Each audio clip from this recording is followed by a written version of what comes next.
wherever the message of Jesus went, the world improved. Wherever the message of Jesus went, people learned to love each other. People learned to be at peace with each other. People learned to take care of each other. Wherever the message of Jesus went, people wanted to advance in knowledge. People wanted to advance in scrutiny, advance in reason. This is the marvel that Jesus is, that God of the Bible is. If you consider the righteousness of Jesus as what is revealed in the Bible, you will come across what everyone could agree as righteousness. Sexual morality, sanctity of families, sanctity of marital relationships.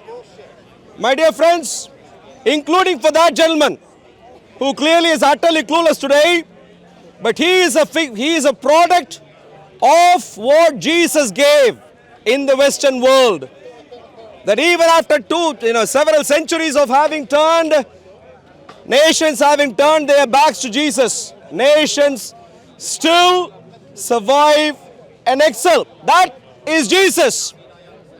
Unfortunately, that can't be said of the other religions for a very good reason. My dear friends, Jesus, the goodness of Jesus, a number of aspects of the goodness of Jesus, I can give a lecture and many lectures on.